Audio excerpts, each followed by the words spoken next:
Hello guys, welcome back. हम लोग PGBP देख रहे थे and in the last lecture we have completed with section number 36। अब मैं आपको 30 से लेकर 36 तक के जो खर्चे P&L में डेबिट हो सकते हैं ये एक्सप्लेन कर चुका हूँ। अब एक्सपेंसेस के एस्पेक्ट में सिर्फ एक ही सेक्शन देखना है, दैट इज सेक्शन नंबर 37। वो होते से ही हमारा एक्सपेंसेस वाला पार्ट भी खत्म हो जाएगा और जो मैंने पार्ट नंबर 5 बनाया था पीजीबीपी के अंदर वो पार्ट नंबर 5 भी खत्म हो जाएगा। लेकिन उस सेक्शन नंबर 37 को इस वीडियो के एंड में देखेंगे। अभी हम क्या करने वाले हैं, सेक्शन 28 से लेकर 36 तक अभी तक हमने जितना पढ़ा है उसको 1 घंटे में रिवाइज करने वाले हैं। एक छोटी सी कोशिश है मेरी आप सभी लोग, मेरे प्यारे प्यारे बच्चों के लिए जिनको पीजीबीपी बहुत बड़ा लगता है एंड थोड़ा सा डिफिकल्ट लगता है और वो रिवाइज़ नहीं कर पाते ढंग से, तो मैं आपको 1 घंटे के अंदर अभी तक हमने जितना पढ़ा है उसको रिवाइज़ कराने की कोशिश करूँगा, उसके सारे इंपॉर्टेंट पॉइंट को इनकॉर्पोरेट करने की कोशिश करूँगा। तो आप अभी जो भी काम कर रहे हो उस काम को छोड़िए, 1 घंटे इस वीडियो पे फोकस करिए क्योंकि मेरी स्पीड थोड़ी सी क्या रहने वाली है। तो चलिए बच्चों स्टार्ट करते रिवीजन। देखो, पीजीबीपी में क्या कैलकुलेट करना होता है, पीजीबीपी में कैलकुलेट करना होता है प्रॉफिट। और प्रॉफिट कैलकुलेट करने के लिए दो चीज़ें चाहिए होती है, एक तो चाहिए होता है आपको इनकम और एक चाहिए होता है आपको एक्सपेंसेस। कौन कौन सी इनकम पीजीबीपी में टैक्सेबल होगी ये दो सेक्शन में दिया है, एक तो सेक्शन 28 और एक दे रखा है बच्चों सेक्शन 41 के अंदर। अभी हमने 41 नहीं पढ़ा है, अभी हमने क्या पढ़ा है 28 पढ़ा है। तो देखते हैं कौन कौन सी इनकम पीजीबीपी के सेक्शन 28 के अंदर टैक्सेबल होती है। तो following incomes are taxable under the head PGBP as per section 28। सबसे पहले क्या टैक्सेबल होगा बच्चों, profit and gains out of business and profession. चाहे आप बिजनेस कर रहे हो चाहे आप प्रोफेशन कर रहे हो, उससे जो आपको प्रॉफिट होगा, ग्रॉस रिसिप्ट या टर्नओवर पे टैक्स नहीं देना पड़ेगा बच्चों, नेट प्रॉफिट पे क्या देना पड़ता है, टैक्स देना पड़ता है। इसलिए वर्ड क्या यूज़ हुआ है, प्रॉफिट। एंड गेन्स क्यों बोला है, कभी कभी कैपिटल एसेट बेचने पे भी क्या लग जाता है, पीजीबीपी के अंदर टैक्स लग जाता है, इसलिए वर्ड क्या यूज़ किया गया है, profit and gains out of business and profession. This is the first income taxable under the head PGBP as per section 28। इसके बाद बच्चों जो सेकेंड इनकम टैक्सेबल है वो है SBIC, salary bonus interest commission. किसको मिलता है, पार्टनर को मिलता है। किससे मिलता है, पार्टनरशिप फर्म से। तो बच्चों जो भी सैलरी बोनस इंटरेस्ट कमीशन किसी पार्टनर को मिलेगा पार्टनरशिप फर्म से, वो पीजीबीपी हेड के अंदर क्या होगा, टैक्सेबल होगा। इसके बाद एक बात और याद रखना कि अगर पार्टनर को पार्टनरशिप फर्म से शेयर इन प्रॉफिट मिलता है तो share in profit is not taxable. जो शेयर इन प्रॉफिट होगा बच्चों वो टैक्सेबल नहीं होता क्योंकि उसके ऊपर पार्टनरशिप फर्म ऑलरेडी क्या दे चुकी होती है, टैक्स दे चुकी होती है। फिर एक बात और याद रखना बच्चों कि अगर पार्टनर ने पार्टनरशिप फर्म को कोई बिल्डिंग किराए पे दी है और पार्टनरशिप फर्म पार्टनर को क्या पे कर रही है, रेंट पे कर रही है, तो बच्चों यहाँ पर सिर्फ SBIC कवर्ड है, रेंट कवर्ड नहीं है। मतलब अगर पार्टनर को रेंट मिलेगा तो फिर पीजीबीपी हेड अप्लाई नहीं होगा, फिर तो अप्लाई क्या होने वाला है आपका section number 22 that is house property. तीसरी इनकम जो पीजीबीपी के अंदर टैक्सेबल होती है बच्चों, कीमैन इंश्योरेंस अमाउंट रिसीव्ड। अगर कीमैन इंश्योरेंस अमाउंट आपको मिलती है तो बच्चों डिपेंड करेगा कि कौन सा हेड अप्लाई होगा। अगर वो एम्प्लॉई को मिलती है तो बच्चों क्या लगता है, सैलरी हेड। अगर वो एम्प्लॉयर को अमाउंट मिल जाती है तो क्या लगता है, पीजीबीपी। अगर वो किसी एनी अदर पर्सन को मिलता है, से नॉन एग्जीक्यूटिव डायरेक्टर को मिला तो वो एम्प्लॉय नहीं है, ना ही वो एम्प्लॉयर है, तो बच्चों क्या लगेगा, अदर सोर्सेज। तो कीमैन इंश्योरेंस अमाउंट जो भी मिलता है वो हमेशा टैक्सेबल होता है, जितनी मिलती है उतनी टैक्सेबल होती है। साथ में जो बोनस मिलता है वो भी क्या होता है बच्चों, टैक्सेबल होता है। बस हेड डिपेंड करता है, एम्प्लॉय को मिलेगा तो सैलरी हेड, एम्प्लॉयर को मिलेगा तो पीजीबीपी, और एम्प्लॉयर और एम्प्लॉय के अलावा किसी और को मिलता है तो बच्चों क्या लग जाएगा, अदर सोर्सेज। इसके बाद जो चौथी इनकम पीजीबीपी के अंदर टैक्सेबल होगी वो है perks received out of the business and profession. अगर मुझे कोई नॉन मॉनेटरी बेनिफिट मिल चुका है बच्चों बिजनेस एंड प्रोफेशन में, मैंने किसी को सर्विसेज दी, मैंने किसी पर्सन का ऑडिट किया और उसने मुझे वॉच दे दी बच्चों, तो 4,000 की वॉच दे दी, तो ये 4,000 की वॉच मेरे लिए नॉन मॉनेटरी बेनिफिट है, ये मेरे लिए पीजीबीपी के अंदर क्या हो जाएगा, टैक्सेबल हो जाएगा, पूरे के पूरे 4,000 रुपये। एक बात याद रखिएगा, आपने सैलरी हेड में पढ़ा था कि नॉन मॉनेटरी बेनिफिट्स अगर मिलता है, गिफ्ट मिलता है तो बच्चों 5,000 तक एग्जाम्प्ट होता है, लेकिन पीजीबीपी के अंदर वो 5,000 की लिमिट अप्लाई नहीं होगी। और इनफैक्ट बच्चों हम एक और एक चीज़ पढ़ेंगे कि अगर किसी अदर पर्सन को गिफ्ट मिलता है जिसके ऊपर अदर सोर्सेज अप्लाई होता है, ये बात अभी मैंने आपको बताई नहीं है, लेकिन याद रखना बच्चों गिफ्ट जब मिलता है तो अदर सोर्सेज भी अप्लाई हो सकता है। वहाँ पे लिमिट कितनी होती है, 50,000। बट यहाँ पे ना 5,000 अप्लाई होंगे ना 50,000 अप्लाई होंगे। जितनी भी नॉन मॉनेटरी बेनिफिट मिला है आपको बिजनेस एंड प्रोफेशन में सर्विसेज प्रोवाइड करने के लिए, वो पीजीबीपी के अंदर क्या हो जाएगा, टैक्सेबल हो जाएगा। इसके बाद बच्चों पॉइंट नंबर 5 आता है जो सेक्शन नंबर 28 के हिसाब से टैक्सेबल होता है, वो है नॉन कॉम्पिटिंग फीस।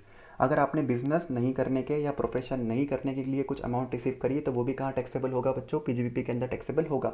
अगर मैं पढ़ाकर आपसे कुछ इनकम अर्न कर रहा हूँ तो बच्चों वो मेरे पीजीबीपी के अंदर आएगा, लेकिन मैंने अगर कोचिंग बंद कर दी किसी पर्सन से पैसे लेकर उस, और वो जो अमाउंट रिसीव करा है that is also taxable under the head PGBP, non competing fees received. फिर एक बात और याद रखना बच्चों, अगर आपके पास कोई नो हाउ है, कोई पेटेंट है, कोई कॉपीराइट है, कोई लाइसेंस है, कोई फ्रेंचाइजी है, या फिर आपके पास कोई इन्फॉर्मेशन है और उसको शेयर नहीं करने के आपने क्या लिए है बच्चों, पैसे लिए, ट्रांसफ़र करने के नहीं, शेयर नहीं करने के पैसे लिए, तो बच्चों that is also taxable under the head PGBP.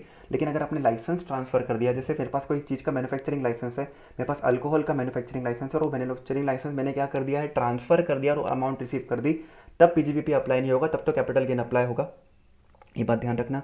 इसके बाद बच्चों अगर कोई एक्सपोर्टर है, पॉइंट नंबर 6, अगर कोई एक्सपोर्टर है उसको ड्यूटी ड्रॉबैक मिलता है, या फिर कैश कंपनी कंपनसेटरी सपोर्ट मिलता है यानी सब्सिडी मिलती है, या फिर वो इंपोर्ट लाइसेंस सेल करने पे उसको क्या होता है, profit on sale of import licence, या फिर profit on sale of DEPB sorry, duty entitlement passbook और ड्यूटी फ्री रिप्लेनिशमेंट सर्टिफिकेट, अगर इन चीज़ों से उसको प्रॉफिट होता है तो बच्चों वो सारी की सारी चीज़ पीएनएल के अंदर क्या की जाएगी, एज पर सेक्शन 28 क्रेडिट की जाएगी। गौर करने वाली बात यह है कि profit on sale of import licence, export licence नहीं बच्चों, अगर एक्सपोर्ट लाइसेंस सेल्स करेगा तो क्या अप्लाई होगा, कैपिटल गेन्स ही अप्लाई होगा। सर आप तो क्या करते हो, समझ में नहीं आता, ऊपर बोला मैन्युफैक्चरिंग लाइसेंस बेचोगे तो कैपिटल गेन्स लगेगा, और यहाँ पर बोल रहे हो कि इंपोर्ट लाइसेंस बेचेंगे तो क्या लग जाएगा आपका पीजीबीपी। तो बच्चों सिर्फ और सिर्फ इंपोर्ट लाइसेंस बेचेंगे तो ही क्या लगेगा पीजीबीपी, क्योंकि ऐसा सेक्शन 28 ने कहा है।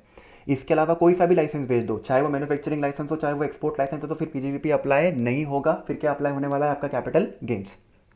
चलिए 6 पॉइंट हो गए बच्चों, फटाफट बोलो 6 पॉइंट कौन कौन से, profit and gains out of the business and profession, दूसरा क्या था, SBIC salary bonus interest commission received by a partner from a partnership firm. इसके बाद तीसरा क्या था, कीमैन इंश्योरेंस का अमाउंट जो मिलता है वो पीजीबीपी में टैक्सेबल होगा। चौथा अमाउंट क्या था, अगर आपको बिजनेस के अंदर कोई भी पर्क्स मिलते हैं, यहाँ पे कोई मॉनिटरी अमाउंट अप्लाई नहीं होगी, जितने भी आपको पर्क्स मिलेंगे that will be taxable under the head PGBP. इसके बाद अगर आपको कोई नॉन कॉम्पिटिंग फीस मिलती है, या फिर know how patent copyright franchisee, या फिर कोई इन्फॉर्मेशन शेयर नहीं करने के पैसे मिलते हैं, कोई लाइसेंस शेयर नहीं करने के पैसे मिलते हैं, तो that is also taxable under the head PGBP. अगर आप एक्सपोर्टर हो और एक्सपोर्टर को ये सारे बेनिफिट मिलते हैं, कौन कौन से बच्चों, duty drawback, cash compensatory support, profit on sale of import licence, profit on sale of DEPB and DFRC, तो that is also taxable under the head PGBP. ये डीईपीबी क्या होता है, डीएफआरसी क्या होता है, मैं आपको ऑलरेडी एक्सप्लेन कर चुका हूँ बच्चों। इसके बाद कोई भी बिजनेसमैन अपने स्टॉक इन ट्रेड को किस में कन्वर्ट कर लेता है, कैपिटल एसेट में कन्वर्ट कर लेता है। तो जो स्टॉक इन ट्रेड की fair market value on the date of conversion will be considered as the income, उसको पीएनएल में क्या करना पड़ेगा, कंसिडर करना पड़ेगा। मान लिया जाएगा कि खुद को एक तरीके से क्या कर दिए बच्चों, सेल कर दिया। फिर जरा देखिए, अगर किसी पर्सन को कॉम्पनसेशन मिलता है जो कि substantially whole of the affairs of the company को क्या कर रहा है, मैनेज कर रहा है, तो बच्चों वो जो कॉम्पनसेशन मिलेगा that is also taxable under the head PGBP. लेकिन जिसको कॉम्पनसेशन मिल रहा है वो एम्प्लॉय है, तो उसके लिए क्या अप्लाई हो जाएगा बच्चों, उसके लिए क्या अप्लाई हो जाएगा, आपका सैलरी हेड अप्लाई हो जाएगा। और मान लो कि किसी पर्सन ऐसे पर्सन को कॉम्पनसेशन मिलता है जो कि ना एम्प्लॉय है, ना ही वो person substantially whole of the affairs को क्या कर रहा है, मैनेज कर रहा है, तो बच्चों फिर पीजीबीपी अप्लाई नहीं होगा, फिर क्या अप्लाई हो जाएगा आपका अदर सोर्सेस। फिर compensation received by an agent, अगर कोई एजेंट को कंपनसेशन मिलता है क्योंकि एजेंट का आपने कॉन्ट्रैक्ट टर्मिनेट कर दिया है या उसमें मॉडिफिकेशन कर दिया है, तो जो भी कंपनसेशन मिलेगा एजेंट को वो कहाँ जाएगा, सेक्शन नंबर 28 के हिसाब से इनकम कंसिडर कर लिया जाएगा। इसके बाद बच्चों अगर कोई भी बिजनेस कॉन्ट्रैक्ट कैंसिल होने की वजह से आपको क्या मिलता है, पैसा मिलता है। कोई भी बिजनेस कॉन्ट्रैक्ट, चाहे वो कैपिटल हो चाहे वो रेवेन्यू, आपने रॉ मटेरियल मंगाया था, रॉ मटेरियल टाइम पे डिलीवर नहीं हुआ और आपको कॉम्पनसेशन मिला, that compensation is taxable under the head PGBP. अगर आपने कोई असेट मंगाई थी, कैपिटल असेट मंगाई थी, वो टाइम पे डिलीवर नहीं करी और फिर भी आपको कॉम्पनसेशन मिल गया, तो चाहे कैपिटल चाहे रेवेन्यू, किसी भी बिजनेस कॉन्ट्रैक्ट के टर्मिनेशन या मॉडिफिकेशन की वजह से आपको कोई भी क्या मिलती है, अमाउंट रिसीव्ड होती है, that is taxable under the head PGBP. इसके बाद हम बात करते हैं बच्चों, अगर आपने क्या करा, आपने अपने बिजनेस का मैनेजमेंट किसको दे दिया, गवर्नमेंट को दे दिया, एंड गवर्नमेंट आपको कुछ अमाउंट देगी बच्चों। आपने अपने बिजनेस को गवर्नमेंट को बेचा नहीं है, आपने अपने बिजनेस को गवर्नमेंट को मैनेज करने दिया है, जिसको बोलते हैं vesting management to the government. अगर उससे आपको कुछ भी अमाउंट रिसीव मिलती है तो वो पीजीबीपी के अंदर क्या होगी बच्चों, टैक्सेबल होगी। तो चलो कंपनसेशन से रिलेटेड कितनी बात हो गई। अगर किसी ऐसे पर्सन को कंपनसेशन मिलता है जो होल ऑफ द अफेयर्स को क्या कर रहा है, मैनेज कर रहा है, तो बच्चों पीजीबीपी हेड अप्लाई हो जाएगा। फिर किसी एजेंट को कॉम्पनसेशन मिलता है तो पीजीबीपी हेड अप्लाई हो जाएगा। अगर बिजनेस कॉन्ट्रैक्ट टर्मिनेट होने की वजह से कोई कॉम्पनसेशन मिलता है तो पीजीबीपी क्या हो जाएगा, अप्लाई हो जाएगा। या फिर अगर आप अपना मैनेजमेंट गवर्नमेंट को देते हो और उस वजह से आपको कुछ अमाउंट रिसीव होती है तो that then also PGBP will apply, section 28 ने कहा है। फिर बच्चों देखिए, कोई सेक्शन 35 एडी की एसेट है, उसको आप क्या करते हो, ट्रांसफर करते हो, डिस्कार्ड करते हो, डिमोलिश करते हो, जिसका सेक्शन 35 एडी में आप क्या ले चुके हो, बेनिफिट ले चुके हो, तो उससे जो भी अमाउंट रिसीव होगी वो पीजीबीपी के अंदर क्या हो जाएगी, टैक्सेबल हो जाएगी। फिर बच्चों specified income receive by trade professional और सिमिलर एसोसिएशन, जनरली तो क्या होता है बच्चों, trade professional and similar association को टैक्स देने की जरूरत नहीं पड़ती क्योंकि ये नॉन प्रॉफिट ऑर्गेनाइजेशंस होते हैं, जनरली तो ऐसा होता है। लेकिन इनकी स्पेसिफाइड इनकम के ऊपर क्या लग जाता है, टैक्स लग जाता है। Specified income received by the trade professional और सिमिलर एसोसिएशन, इनको पीजीबीपी में क्या देना पड़ेगा, टैक्स देना पड़ेगा। फिर बच्चों आपको स्पेक्युलेटिव ट्रांजेक्शन से क्या होती है, इनकम होती है, तो भी आपको पीजीबीपी हेड अप्लाई होगा। फिर एक और एक बात याद रखना बच्चों, हमेशा नोशनल इनकम टैक्सेबल नहीं होती, only real incomes are taxable.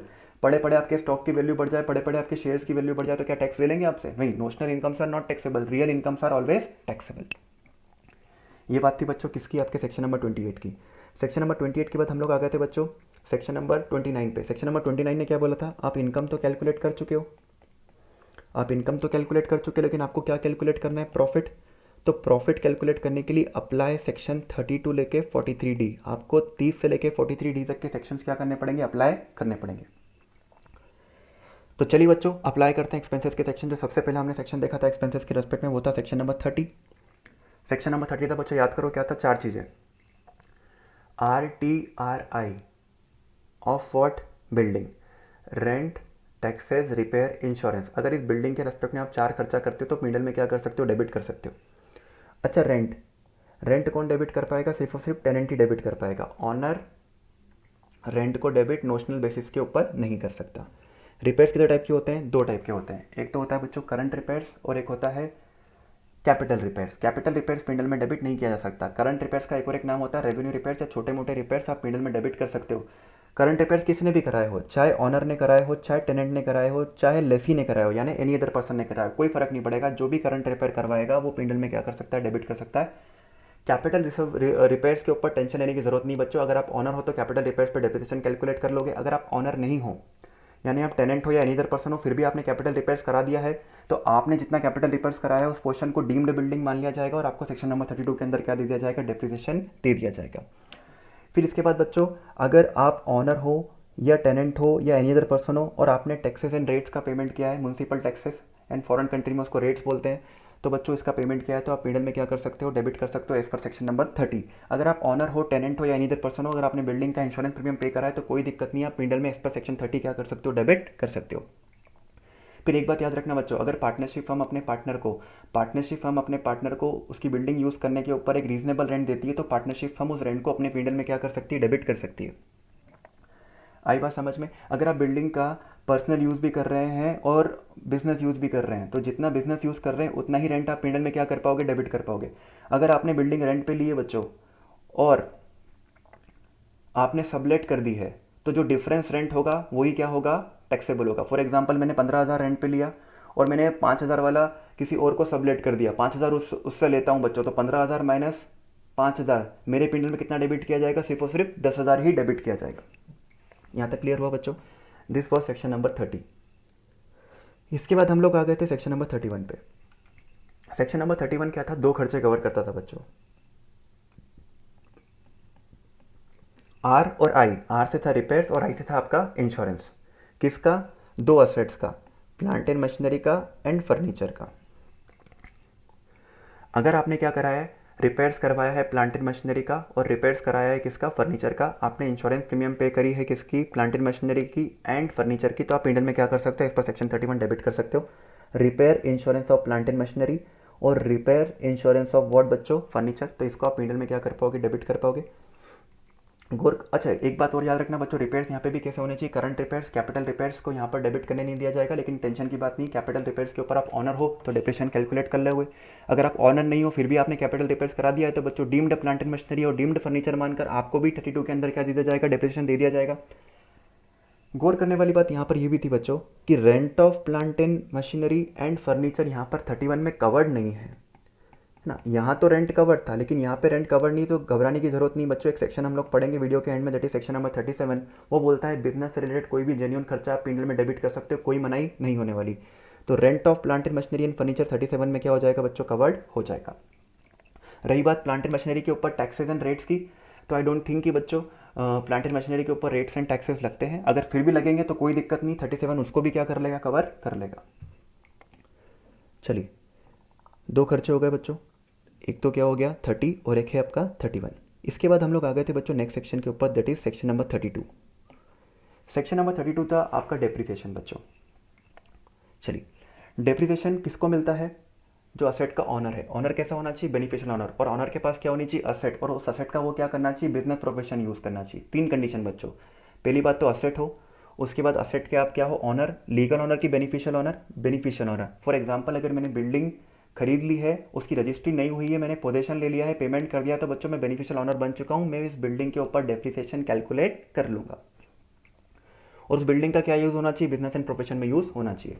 अच्छा, डेप्रिसिएशन कब मिलता है बच्चों, असेट खरीदने पे मिलता है कि उसको पुट टू यूज़ करने पे मिलता है, उसको पुट टू यूज़ करने पे मिलता है, उसको इंस्टॉल करने में मिलेगा। जिस साल आप इंस्टॉल करोगे उसी साल आपको क्या दिया जाएगा, डेप्रिसिएशन दिया जाएगा। फिर एक बात और याद रखना बच्चों, इंस्टॉल करने के बाद यूज़ हो या ना हो उससे कोई फर्क नहीं पड़ेगा, चाहे एक्टिव यूज़ हो चाहे पैसिव यूज़ हो, आपको क्या मिल जाएगा, डेप्रिसिएशन मिल जाएगा। द मोस्ट इंपॉर्टेंट थिंग कि असेट क्या हो, इंस्टॉल्ड हो।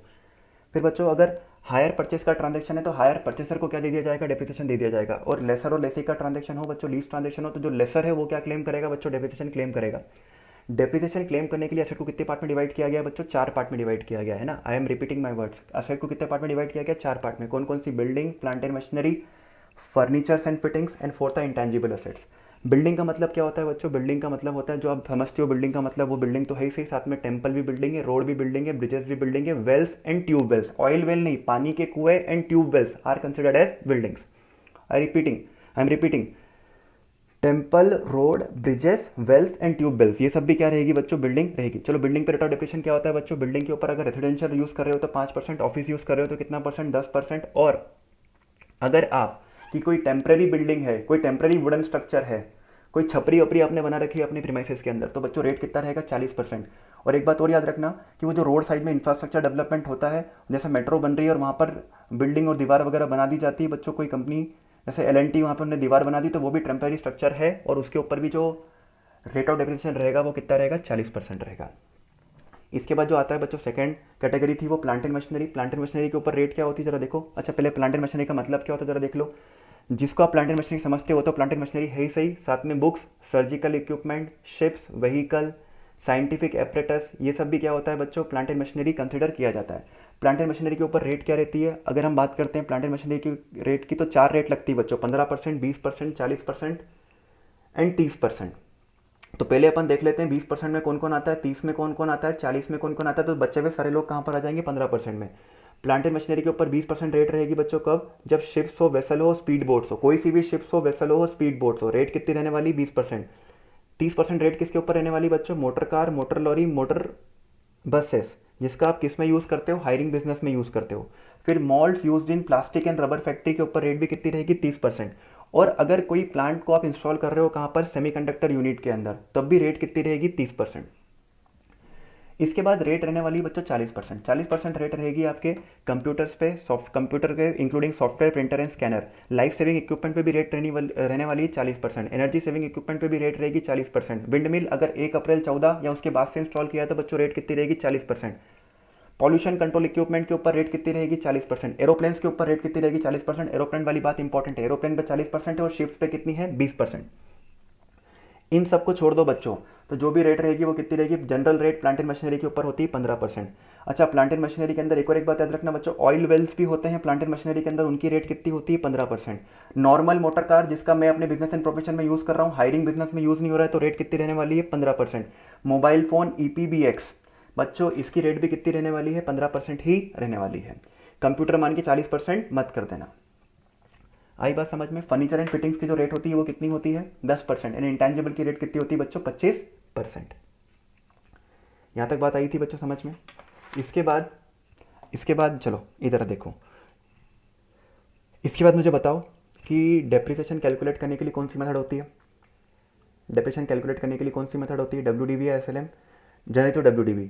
SLM एक के ऊपर ही लगता है बच्चों, कौन, पावर जनरेशन, या फिर पावर जनरेशन और डिस्ट्रीब्यूशन का काम कर रहे हो तो आप SLM मेथड फॉलो कर सकते हो। जब आपने बिजनेस चालू किया है फर्स्ट ईयर में आपके पास ऑप्शन रहेगा कि आप WDV या SLM में से जो चूज़ करना चाहो चूज़ कर लो। जो भी चीज़ आपने चूज़ कर ली वो लाइफ टाइम आपको फॉलो करनी पड़ेगी। SLM की बात अपन बाद में करेंगे, अब लोग फटाफट से आ जाते हैं कहाँ पे, WDV मेथड। WDV जब आप मेथड से डेप्रिसिएशन निकालोगे तो एक कॉन्सेप्ट फॉलो करना पड़ेगा बच्चों, block of asset concept. Block of asset concept के अंदर आपको WDV फॉर डेप्रिसिएशन निकालना पड़ेगा। उस WDV फॉर डेप्रिसिएशन पे आप डेप्रिसिएशन कैलकुलेट करोगे। WDV फॉर डेप्रिसिएशन निकालते कैसे हैं, opening balance, everyone, opening balance plus actual cost minus money payable, यानी ऐसा भी बोल दूं, opening balance plus purchases minus cell. तो बच्चों ये करने के बाद जो WDV फॉर डेप्रिसिएशन आएगी उसके ऊपर अपन डेप्रिसिएशन कैलकुलेट करेंगे। फिर याद रखना डेप्रिसिएशन पहले हाफ रेट से फिर फुल रेट से, जो हाफ रेट वाला है उसको अलग कर देंगे, फिर जो बचेगा वो कहाँ जाएगा, फुल रेट से। हाफ रेट कब आएगा बच्चों, 180 दिन से कम होगा तो कितना हो जाएगा हाफ रेट, 180 दिन या उससे ज़्यादा हो जाएगा तो कितना हो जाएगा बच्चों फुल रेट से। आपको क्या देना पड़ेगा, डेफिनेशन देना पड़ेगा। वो लाइन याद रखना, asset should be acquired in previous year, asset should be acquired in previous year and put to use for less than 180 days, तो आ जाएगा बच्चों हाफ रेट। अगर असेट एक प्रीवियस ईयर में एक्वायर्ड नहीं है, किसी और ईयर में क्या की गई थी, एक्वायर की गई थी, और इसको 180 दिन से कम भी यूज किया है, तो बच्चों हाफ रेट मत करना, उसके लिए रेट कौन सी अप्लाई होने वाली है, फुल रेट अप्लाई होने वाली है। चलिए इसको एक बार देख लेते हैं बच्चों प्रैक्टिकली कैसे करते हैं अपन। ओपनिंग बैलेंस, ओपनिंग बैलेंस में अपन क्या प्लस करते हैं, एक्चुअल कॉस्ट, इसमें से क्या माइनस कर देते हैं, मनी पेबल। ठीक है, ये आ जाता है आपका WDV फॉर डेप्रिसिएशन। फिर एक बात याद रखना बच्चों, मैंने आपको लाइन लिखाई थी, जब तक ब्लॉक में जान है, जब तक ब्लॉक में जान है डेप्रिसिएशन कैलकुलेट करते रहो। जान का मतलब क्या होता है, दो चीज़, जान का मतलब दो चीज़, ब्लॉक का बैलेंस क्या होना चाहिए, पॉजिटिव, एंड ब्लॉक में क्या होनी चाहिए, असेट्स। अगर जब तक ये चीज़ें हैं तो आप क्या कैलकुलेट करते रहिए, डेप्रिसिएशन कैलकुलेट करते रहिए। चलिए देखते हैं कैसे वर्कआउट होगा ये सब चीज़।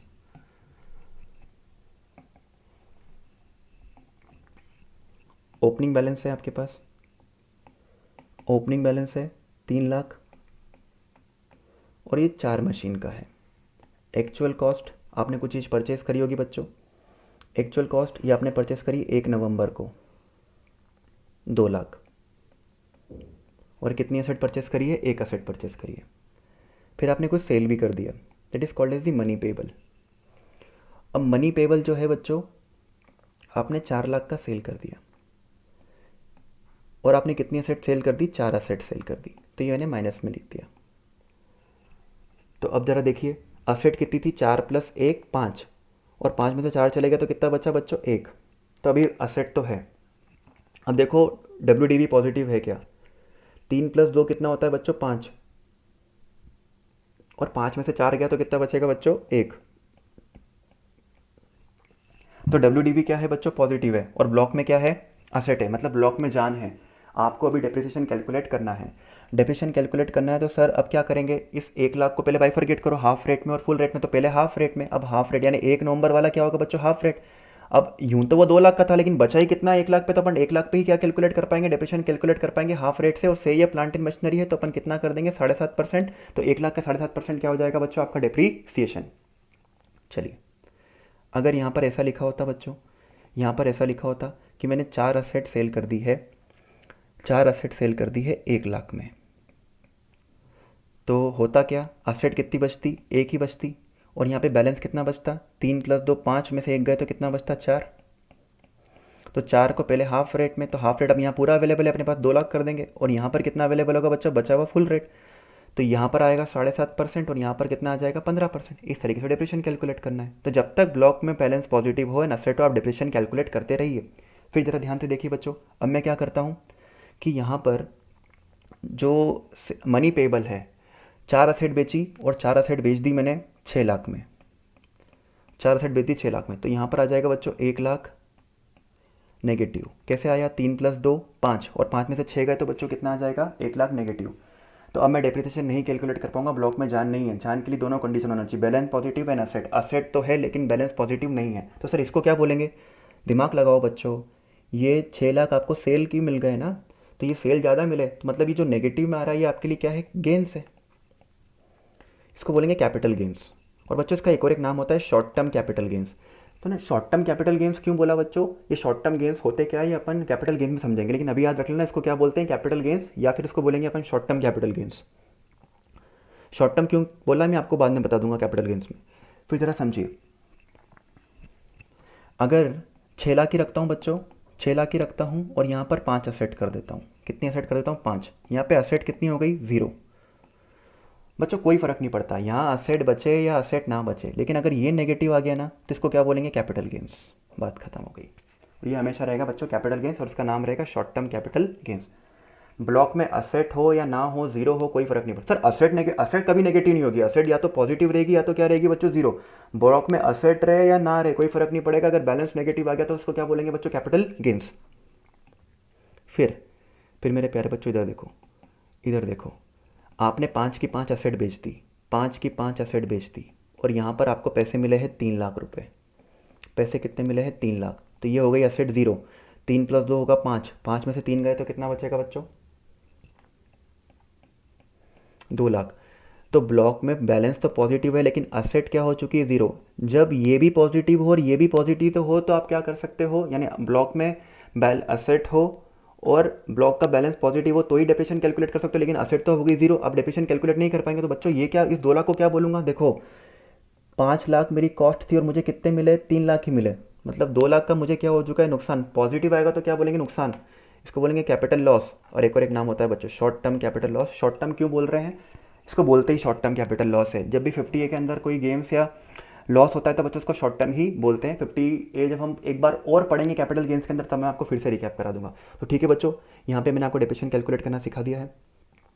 फिर आप मुझे एक चीज़ और बता दो, हाफ रेट कब तक करना है? अगर आपने असेट 5 अक्टूबर या उसके बाद से इंस्टॉल करी है तो बच्चों क्या हो जाएगा? Half rate. और उसके पहले पहले कर दिए तो बच्चों 4 अक्टूबर तक कर दी वो इंस्टॉल तो क्या कर देंगे? Full rate. वेरी गुड बच्चों, मज़ा आ गया यहाँ तक रिवाइज करते करते। फिर बच्चों इधर देखिए, अमलगमेशन डीमर्जर के केस में क्या होगा? What will happen in the amalgamation and demerger? जैसे फॉर एग्जांपल 1 जनवरी को क्या हो गया है?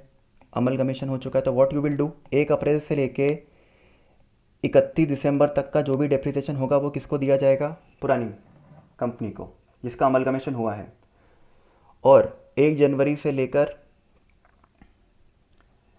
31 मार्च तक का जो भी डेप्रिसिएशन होगा वो अमलगमेशन, डीमर्जर और सक्सेशन जो नई कंपनी बनी है उसको दे दिया जाएगा। याद आया आपको?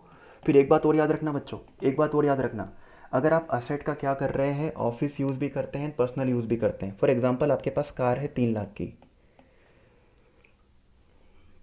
और उस कार का आप क्या करते हैं? ऑफिस यूज़ भी करते हैं और पर्सनल यूज़ भी करते हैं। से 60% ऑफिस यूज़ करते हैं, 40% पर्सनल यूज़ करते हैं।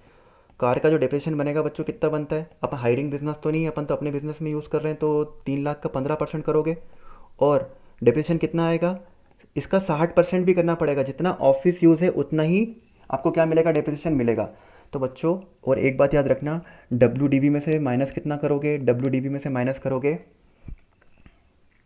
एक बार अपन कर ही लेते हैं ना बच्चों, इसका कैलकुलेशन करके ही देख लेते हैं पूरा की पूरा, ज़्यादा अच्छे से समझ में आएगा। नहीं तो फिर आप डाउट पूछते हो इस चीज़ को लेकर। कैलकुलेटर निकाल लेता हूँ फटाफट से।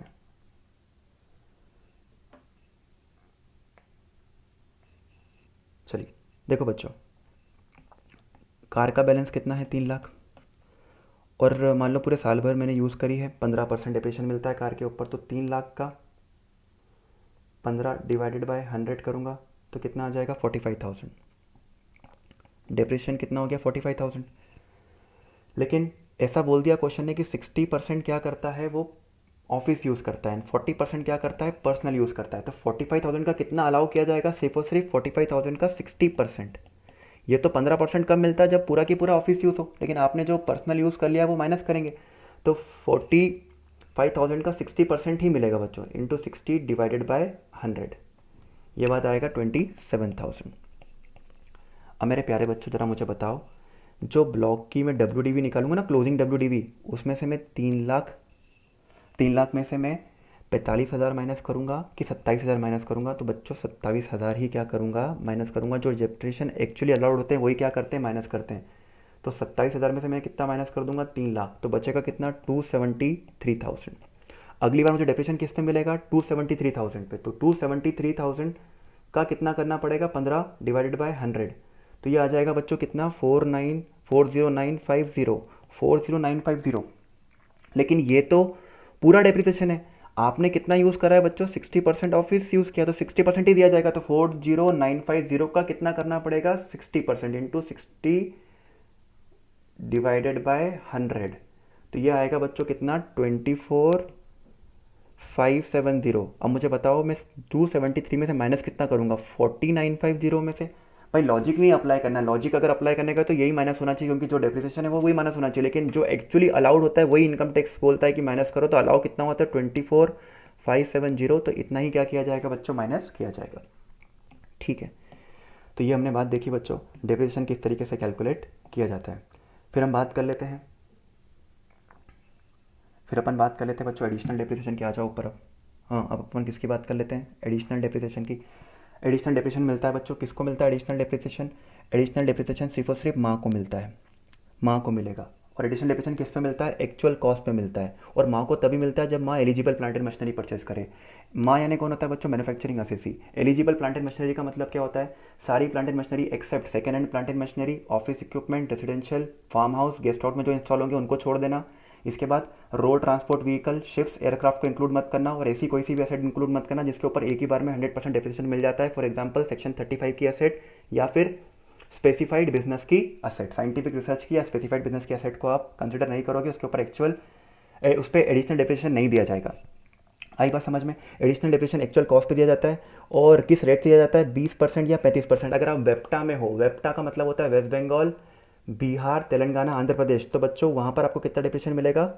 Additional depreciation 35%। फिर एक बात और याद रखना, अगर 180 दिन से आपने कम यूज़ किया है तो एडिशनल डेप्रिसिएशन की रेट आधी कर दी जाएगी, 20 की जगह 10 और 35 की जगह 17.5%, लेकिन जो बचा हुआ आधा है वो आपको अगले साल दिया जाएगा। जब भी आप ब्लॉक का बैलेंस निकालोगे, जब भी आप ब्लॉक का क्लोजिंग बैलेंस निकालोगे, तो उसमें एडिशनल डेप्रिसिएशन भी माइनस करोगे और नॉर्मल डेप्रिसिएशन भी आपको क्या करना पड़ेगा बच्चों? माइनस करना पड़ेगा। आई बात समझ में? फिर एक और एक बात याद रखो बच्चों, एसएलएम के केस में, एसएलएम के केस में अपन टर्मिनल डेप्रिसिएशन को भी पीएनएल में क्या कर सकते हैं? डेबिट कर सकते हैं। तो नॉर्मल डेप्रिसिएशन तो अपन सीख गए कैसे डेबिट करते हैं, एडिशनल डेप्रिसिएशन भी मैंने आपको बता दिया है। और एक और चीज़ होती है बच्चों, terminal depreciation in case of SLM method. आपको याद है मैंने आपको बताया था एसएलएम के केस में इंडिविजुअल एसेट सिस्टम फॉलो होता है। 10 लाख की एसेट थी, 2 लाख का डेप्रिसिएशन लगा दिया तो बैलेंस कितना बचा है? 8 लाख। अब इस 8 लाख की चीज़ को आपने कितने में बेच दिया? 7 में बेच दिया बच्चों, यानी 1 लाख का लॉस हो गया। तो जब भी एसएलएम मेथड फॉलो करते हैं तो उसको लॉस नहीं बोलते हैं, इसको क्या बोलते हैं? Terminal depreciation. और इस टर्मिनल डेप्रिसिएशन को पीएनएल में क्या कर पाओगे? डेबिट कर पाओगे। 8 लाख से ज़्यादा हो जाएगा up to cost balancing charge, और कॉस्ट से भी ज़्यादा होगा तो कैपिटल गेन्स। लेकिन अभी अपन प्रॉफिट वाली चीज़ नहीं देख रहे हैं बच्चों, अभी अपन सिर्फ एक्सपेंसेस डिस्कस कर रहे हैं, इसलिए मैंने वो नहीं बोला। लेकिन फिर भी याद रख लो, अभी के लिए याद रख लो क्या क्या करना है। 8 लाख तक, 8 लाख की चीज़ 7 में बिक गई तो क्या हो जाएगा? Terminal depreciation. 8 की चीज़ 9 में बिक गई तो 1 लाख का बैलेंसिंग चार्ज, उसकी कॉस्ट कितनी थी? 10, 12 में बिक गई बच्चों तो 2 का क्या आ जाएगा आपको? 2 का आ जाएगा आपको बैलेंसिंग चार्ज 2 लाख का, और 2 लाख का क्या आ जाएगा आपको? Capital gains. ठीक है, चलिए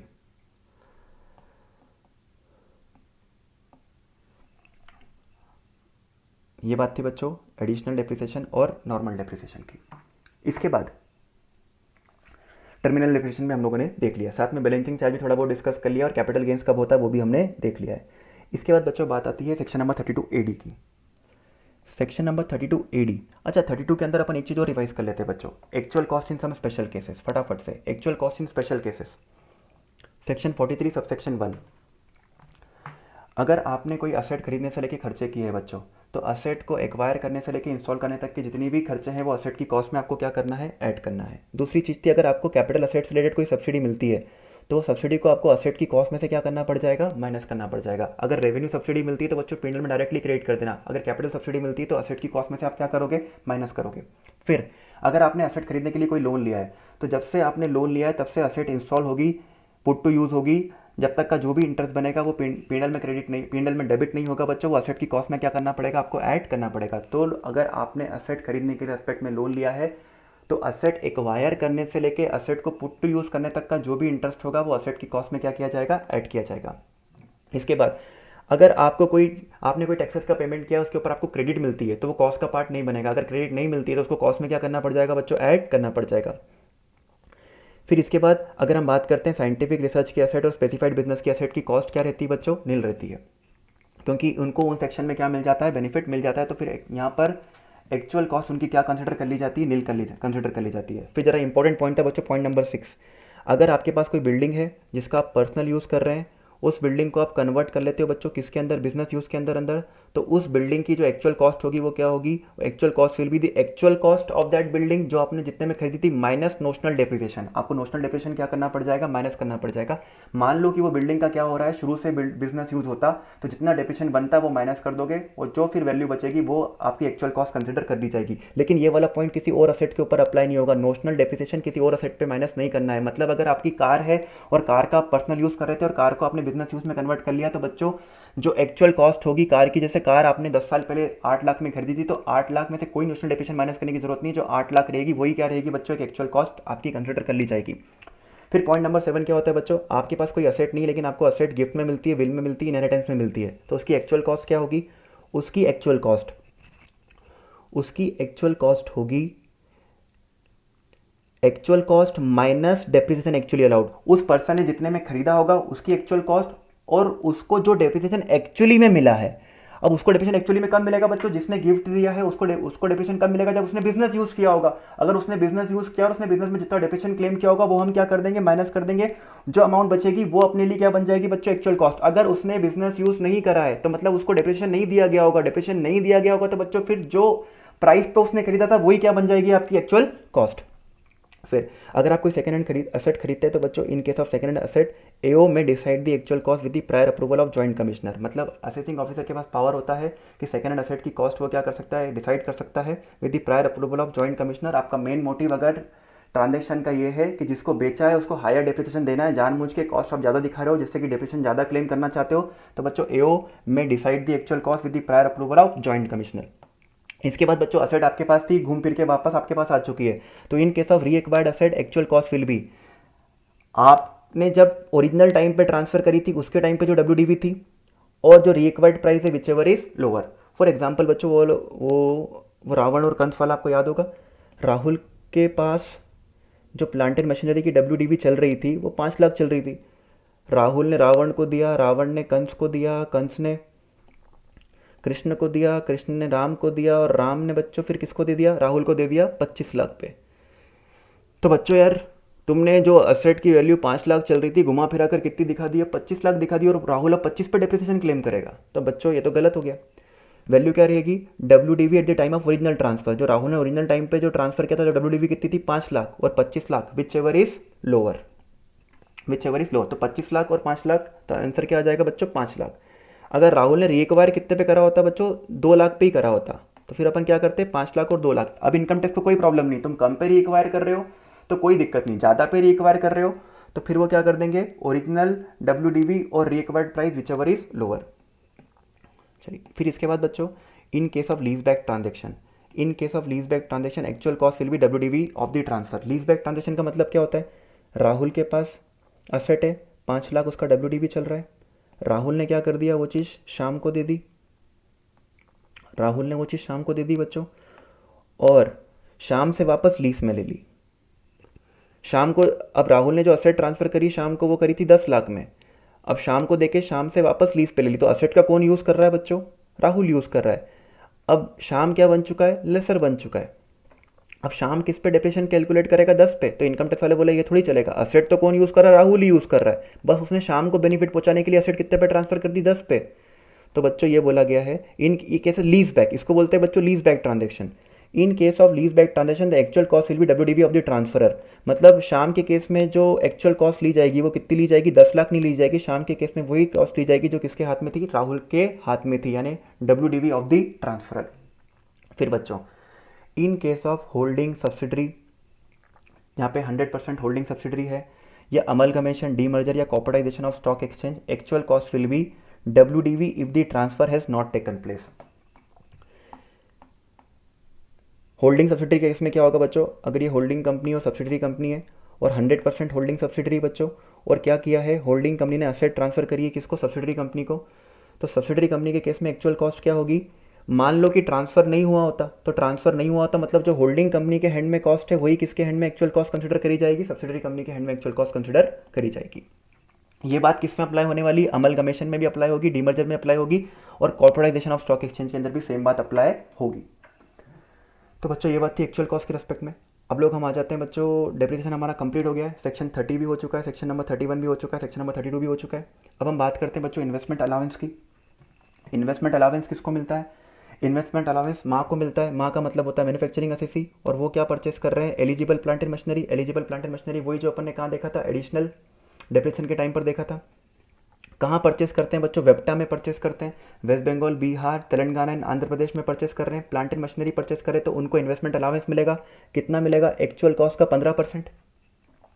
तो मतलब बच्चों अगर कोई भी मैन्युफैक्चरिंग असेसी वेप्टा के अंदर प्लांट एंड मशीनरी परचेस कर लेता है तो एक तो उसको नॉर्मल डेप्रिसिएशन मिलेगा 15% से, 35% से एडिशनल डेप्रिसिएशन मिलेगा, और साथ में 15% से क्या मिलेगा? इन्वेस्टमेंट अलाउंस भी दिया जाएगा। इतने सारे बेनिफिट दिए जाएंगे। फिर याद रखना बच्चों कि एक्चुअल कॉस्ट पे मिलता है, WDV पे नहीं मिलता। फिर एक बात और याद रखना, इन्वेस्टमेंट अलाउंस चाहे 180 दिन से ज़्यादा हो या कम हो, कोई फ़र्क नहीं पड़ता, हमेशा किस रेट से मिलेगा, 15% से ही दिया जाएगा। जो भी एसेट परचेस करोगे उसका लॉक इन पीरियड कितना रखना है आपको, 5 साल। नॉर्मल डेप्रिसिएशन, एडिशनल डेप्रिसिएशन में कोई लॉक इन पीरियड की जरूरत नहीं थी, लेकिन इन्वेस्टमेंट अलाउंस में आपको क्या रहेगा बच्चों, लॉक इन पीरियड रहेगा कितने साल का, 5 साल का। जिस साल जब से खरीदी तब से कितने साल तक आपको होल्ड करके रखना है, 5 साल तक होल्ड करके रखना है। फिर एक बात और याद रख लेना बच्चों, इन्वेस्टमेंट अलाउंस के केस में आपको असेट एक्वायर एंड इंस्टॉल करनी है। असेट एक्वायर एंड इंस्टॉल करनी कब, 1 अप्रैल 15 से लेके 31 मार्च 2020 के बीच में। जिस साल इंस्टॉल करोगे उस साल ही आपको क्या मिलेगा, इन्वेस्टमेंट अलाउंस दिया जाएगा। अगर आप लॉक इन पीरियड ब्रेक कर देते हो तो जो इन्वेस्टमेंट अलाउंस को आपने पीएनएल में क्या किया है, डेबिट किया है, उसको वापस से आपको इनकम कंसिडर करना पड़ेगा और पीएनएल में क्रेडिट करना पड़ जाएगा। This was section 32 AD। इसके बाद हम बात करते हैं, कुछ लोग बच्चों प्रॉफिट में से रिजर्व्स भी क्या कर सकते हैं, माइनस कर सकते हैं। सेक्शन क्या अप्लाई हो जाएगा, सेक्शन 33 AB। तो बच्चों अगर आप T, coffee, rubber grow and manufacture कर रहे हैं तो आप क्या कर सकते हैं, पीएनएल के अंदर रिजर्व्स भी डेबिट कर सकते हैं। जनरली तो रिजर्व डेबिट करने नहीं दिया जाता, लेकिन इन लोगों को दे दिया जाता है। बच्चों ये मैक्सिमम रिजर्व कितना क्रिएट कर सकते हैं, डेबिट कर सकते हैं maximum reserve 40% of the profit. इनको जो भी प्रॉफिट होगा उसका कितना परसेंट, 40%। फिर इनको ये रिजर्व कहाँ डिपॉजिट करना पड़ेगा, नाबार्ड में डिपॉजिट करना पड़ेगा। कब डिपॉजिट करना पड़ेगा बच्चों, प्रीवियस ईयर खत्म होने से 6 महीने के अंदर अंदर। अब जरा देखिए पैसा कहाँ चला गया है, नाबार्ड में चला गया है। अभी नाबार्ड से पैसा 2 ही शर्त पे निकाल सकते हैं, एक तो जब बिजनेस क्लोज हो रहा है तब, या फिर स्पेसिफाइड पर्पस के लिए, या तो स्पेसिफाइड पर्पस के लिए। अगर बिजनेस क्लोज हो रहा है तब निकालते हो तो जनरली टैक्सेबल होता है। मतलब जितना आपने पीएनएल में रिजर्व को क्या किया था, डेबिट किया था, उतनी अमाउंट आपको पीएनएल में क्या करनी पड़ जाएगी, क्रेडिट करनी पड़ जाएगी। लेकिन बच्चों अगर आप लिक्विडेशन के टाइम पे निकालते हो, पार्टीशन के टाइम पे निकालते हो, डेथ LPD, यूं तो क्लोज के टाइम पे टैक्सेबल होगा, लेकिन अगर लिक्विडेशन है, पार्टीशन ऑफ HUF है और डेथ ऑफ एन असेसी है तो फिर क्लोजर के टाइम पे निकालने पे टैक्सेबिलिटी नहीं होगी। ठीक है, अब आपका बिजनेस बंद हो गया, सोल प्रोप्राइटर हो तब तो टैक्सेबल होगा, पार्टनरशिप फर्म हो, डिसोल्यूशन हो गया तब तो क्या होगा बच्चों, टैक्सेबल होगा। लेकिन LPD, L से क्या था लिक्विडेशन, P से था पार्टीशन ऑफ HUF और D से था death of N assessee, in 3 case को छोड़ के क्लोजर के टाइम पे हर टाइम क्या होगा बच्चों, टैक्सेबल होगा। फिर बात ये आती है कि आपने स्पेसिफाइड पर्पस के लिए पैसा निकाला। अब स्पेसिफाइड पर्पस के लिए पैसा निकाला तो कोई दिक्कत नहीं बच्चों। अगर स्पेसिफाइड पर्पस के लिए यूज़ नहीं करा तो व्हाट विल हैपन, जिस साल पैसा निकाला और उस साल ही यूज़ नहीं करा तो वापस से आपको वो अमाउंट जो आपने पीएनएल में डेबिट करी थी रिजर्व के नाम से, वो आपको पीएनएल में क्या करना पड़ जाएगा, क्रेडिट करना पड़ जाएगा। आपने स्पेसिफाइड यूज़ कर लिया बच्चों से, सैलरी का पेमेंट कर दिया, उसमें लिखा था कि आप सैलरी का पेमेंट कर सकते हो, तो बच्चों जब आपने सैलरी का पेमेंट किया तो सैलरी को वापस से पीएनएल में डेबिट नहीं कर पाओगे, क्योंकि आपने रिजर्व बनाते टाइम रिजर्व को ऑलरेडी पीएनएल में क्या कर दिया था, डेबिट कर दिया था। तो अगेन जो खर्चा है उसको वापस से पीएनएल में डेबिट नहीं कर सकते। लेकिन इसका एक एक्सेप्शन है, आपने स्पेसिफाइड यूज़ करके असेट खरीदी तो उस असेट के ऊपर जो डेप्रिसिएशन है बच्चों वो तो आप क्या कर सकते हो, वापस से पीएनएल में डेबिट कर सकते हो, उसका एक एक्सेप्शन है। ठीक है, फिर एक बात और याद रखना बच्चों, जो भी असेट आप परचेस करोगे, जो भी आप प्लांट एंड मशीनरी परचेस करोगे, उसके लिए लॉक इन पीरियड कितना रहने वाला है, 8 साल। ठीक है, तो लॉक इन पीरियड कितना रहेगा प्लांट एंड मशीनरी का, 8 साल। अगर आपने असेट नाबार्ड में पैसा ट्रांसफर कर लिया, स्पेसिफाइड पर्पस के लिए पैसे निकाले और आपने असेट खरीद भी ली, लेकिन असेट को 8 साल के पहले पहले क्या कर दिया, ट्रांसफर कर दिया, तो बच्चों जो रिजर्व आपने पीएनएल में डेबिट किया था उसको वापस से आपको पीएनएल में इनकम कंसिडर करना पड़ जाएगा। लेकिन आप 8 साल के पहले पहले क्या कर सकते हो, ट्रांसफर कर सकते हो, कोई दिक्कत नहीं होगी। अगर आपने ट्रांसफर करा है किसको, स्टेट गवर्नमेंट को, सेंट्रल गवर्नमेंट को, स्टेट गवर्नमेंट कॉर्पोरेशन को, सेंट्रल गवर्नमेंट कॉर्पोरेशन को, या गवर्नमेंट कंपनीज को, या फिर अमलगमेशन डीमर्जर सक्सेशन होता है तो कोई दिक्कत नहीं होती, वहाँ पर आप ट्रांसफ़र 8 साल के पहले पहले भी कर सकते हो। तो ये बच्चों बात थी किसकी, सेक्शन 33 AB की। इसके बाद हम लोग आ गए थे बच्चों किसके ऊपर, section 33 ABA, site restoration fund. अगर आप पेट्रोलियम एक्सट्रैक्ट कर रहे हैं या नेचुरल गैस एक्सट्रैक्ट या प्रोड्यूस कर रहे हैं बच्चों, तो क्या हो जाएगा आपका सेक्शन 33 ABA अप्लाई हो जाएगा। ये लोग भी रिजर्व बना सकते हैं, और कितना बना सकते हैं, max to max 20% of profit, max to max 20% of profit. पैसे कहाँ जमा करने पड़ेंगे, SBI में, और याद रखना इनको प्रीवियस ईयर में ही पैसे क्या करने पड़ेंगे, डिपॉजिट करना पड़ेंगे।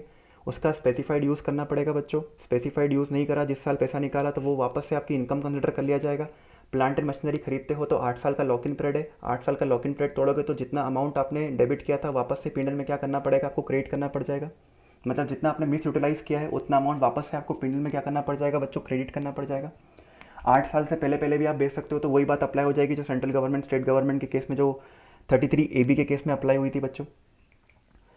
फिर एक बात याद रखना कि SRF है ना, SRF, तो SRF में SBI से जब पैसा निकालोगे, SBI से जब पैसा निकालोगे तो क्लोजर के टाइम पे निकालोगे ना बच्चों, तो क्लोजर के टाइम पे जब भी पैसा निकालोगे वो टैक्सेबल रहेगा। यहाँ पर वो LPD वाली एक्सेप्शन नहीं है, मतलब जब भी क्लोजर के टाइम पे पैसा निकालोगे SRF से तो वो क्या रहेगा, टैक्सेबल होगा। After reducing share to government, अगर कोई गवर्नमेंट को आपको शेयर पे करना पड़ा, क्योंकि SRF के केस में गवर्नमेंट से एग्रीमेंट होता है, गवर्नमेंट को थोड़ी इनकम देनी होती है, तो क्लोजर के टाइम पे जो भी आप पैसा निकालोगे उसमें से जितना ही पैसा आपने गवर्नमेंट को दे दिया है वो माइनस करने के बाद जो अमाउंट बचेगी वो आपकी PGBP की इनकम कंसिडर कर लिया जाएगा। तो बच्चों ये बात थी सेक्शन 33ABA की। इसके बाद हम लोग फटाफट से आ गए थे बच्चों सेक्शन नंबर 35 के ऊपर। सेक्शन नंबर 35 क्या होता है बच्चों, साइंटिफिक रिसर्च। चलिए सब लोग इधर देखिए, साइंटिफिक रिसर्च के लिए, साइंटिफिक रिसर्च के लिए क्या किया जाएगा। साइंटिफिक रिसर्च को अपन 2 पार्ट में डिवाइड करते हैं। एक तो आप इन हाउस रिसर्च कर सकते हो या फिर आप क्या दे सकते हो, डोनेशन दे सकते हो। अगर आप इन हाउस रिसर्च करते हो तो बच्चों आप कंपनी हो सकते हो जो कि बायोटेक्नोलॉजी में हो, मैन्युफैक्चरिंग में हो, जो अप्रूव्ड रिसर्च कर रहे हो, तो वो हो सकता है कि कैपिटल एक्सपेंडिचर करेगा या फिर वो रेवेन्यू एक्सपेंडिचर करेगा। अगर वो कैपिटल एक्सपेंडिचर करेगा तो बच्चों लैंड पे हो सकता है तो कोई डिडक्शन नहीं मिलेगी, बिल्डिंग पे 100%, और इसके अलावा कोई भी कैपिटल एक्सपेंडिचर होगा तो कितनी मिल जाएगी, 150% पेनल में डेबिट करने दिया जाएगा। अगर आप कंपनी हो, बायोटेक्नोलॉजी में हो, मैन्युफैक्चरिंग में हो और आप रेवेन्यू एक्सपेंडिचर करते हो तो जो भी रेवेन्यू एक्सपेंडिचर करोगे उसका 150% आपको क्या दे दी जाएगी, डिडक्शन दे दी जाएगी। अगर आप इन हाउस के अंदर अदर्स कैटेगरी में आते हो बच्चों और आप क्या कर रहे हो, बिजनेस से रिलेटेड रिसर्च कर रहे हो, तो वो कैपिटल एक्सपेंडिचर भी हो सकता है, रेवेन्यू भी हो सकता है। अगर वो रेवेन्यू है तो 100% और कैपिटल है बच्चों तो लैंड पे कुछ नहीं और बाकी असेट्स के ऊपर कितना मिल जाएगा, 100%। जो भी आपने असेट्स वगैरह परचेस करी है उसको उठाकर आप पीएनएल में डेबिट कर सकते हैं।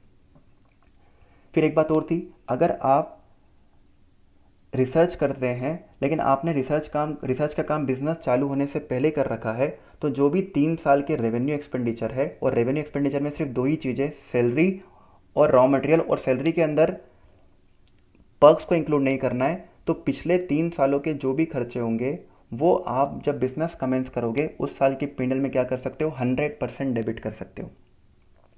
अब ये बातें आप अप्रूव्ड हो चाहे अदर्स हो, उन सब के लिए कितनी है, 100%।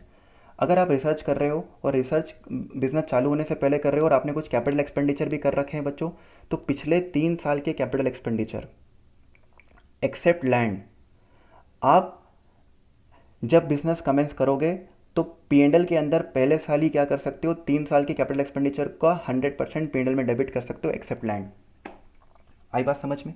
ये बात थी किससे रिलेटेड, इन हाउस रिसर्च के रिलेटेड। इसके बाद हम आ गए थे बच्चों, अगर आप इन हाउस नहीं करना चाहते तो आप क्या कर सकते हो, डोनेशन दे सकते हो। डोनेशन 3 लोगों को दिया जा सकता है, फटाफट से देखो डोनेशन किसको दिया जा सकता है, यूनिवर्सिटी, कॉलेजेस और रिसर्च एसोसिएशन को। अगर यूनिवर्सिटी, कॉलेजेस और रिसर्च एसोसिएशन को देते हो तो जरा देखो साइंटिफिक रिसर्च के लिए क्या, साइंटिफिक रिसर्च के लिए तो जितना भी डोनेशन दिया उसका 150%। अगर स्टैटिस्टिकल रिसर्च के लिए तो कितना आ जाएगा बच्चों, 100%। अगर नेशनल लेबोरेटरी और IIT को दिया है तो कितना आ जाएगा, 150%। अगर किसी इंडियन कंपनी को आप देते हो जिसका मेन ऑब्जेक्ट है रिसर्च करना, तो बच्चों उसके लिए डिडक्शन कितनी दे दी जाएगी, 100%। और एक बात और याद रख सकते हो बच्चों इस केस के अंदर कि अगर आप डोनेशन देते टाइम पर अप्रूव था लेकिन डोनेशन के बाद उस रिसर्च एसोसिएशन की अप्रूवल ले ली गई, छीन ली गई, तो कोई फर्क नहीं पड़ेगा। ये देखना पड़ेगा कि डोनेशन देते टाइम वो अप्रूव था या फिर नहीं था। ये बात थी साइंटिफिक रिसर्च से रिलेटेड बच्चों। आपको 35 यहाँ पर कंप्लीट होता है। इसके बाद मैंने आपको पढ़ाया था सेक्शन 35 ABA और 35 ABB, स्पेक्ट्रम लाइसेंस और टेलीकॉम लाइसेंस।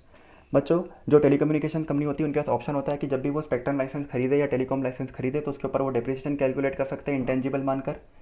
लेकिन वो चाहे तो क्या कर सकते हैं, सेक्शन 35 ABA और ABB के अंदर अमोर्टाइज कर सकते हैं over the life of licence. और स्टार्ट कब से करना है बच्चों, जिस साल से पेमेंट करना स्टार्ट किया है उस साल से आपको क्या करना पड़ेगा, इसको राइट ऑफ करना पड़ेगा over the life of licence. मतलब जैसे ये है कि मैंने 5 करोड़ का लाइसेंस लिया बच्चों 5 साल के लिए और पहले साल में पेमेंट कर दिया, तो 5 करोड़ डिवाइड बाय कितना कर दूंगा, 5। अगर मैंने 5 करोड़ का पेमेंट पहले साल नहीं किया, दूसरे साल किया बच्चों, तो फिर 5 करोड़ डिवाइड बाय कितना करना पड़ेगा, 4, क्योंकि दूसरे साल से लेके जो टाइम पीरियड बचेगा वो कितना बचेगा, सिर्फ और सिर्फ 4 साल ही बचेगा। फिर बच्चों आप टेलीकॉम लाइसेंस को सेल करते हो तो वो वाली बात याद रख लेना। सेल करते हो तो जो टर्मिनल डेप्रिसिएशन बैलेंसिंग चार्ज जैसी बातें यहाँ पर भी क्या हो जाएगी बच्चों, एप्लीकेबल हो जाएगी। जो लाइसेंस का बैलेंस है उससे कम में बेच दिया तो उसको लॉस मान के पीरियड में क्या कर सकते हो, डेबिट कर सकते हो।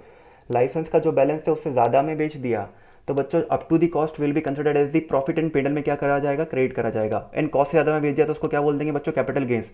अगर पार्ट लाइसेंस बेचा है बच्चों, पार्ट लाइसेंस बेचा है और कुछ बैलेंस बच जाता है, तो कुछ बैलेंस बच जाता है तो उसे लॉस नहीं बोलेंगे, है ना, उसे लॉस नहीं बोलेंगे, उसको रिमेनिंग लाइफ में क्या करा जाएगा, राइट ऑफ किया जाएगा। ये बात थी किसकी, अमोर्टाइजेशन ऑफ लाइसेंस की केस में। 35 ABA भी खत्म होता है और AB भी खत्म होता है। इसके बाद बच्चों हम लोग आ गए थे सेक्शन नंबर 35 AD के ऊपर। सेक्शन 35 AD क्या होता है बच्चों, स्पेसिफाइड बिजनेस।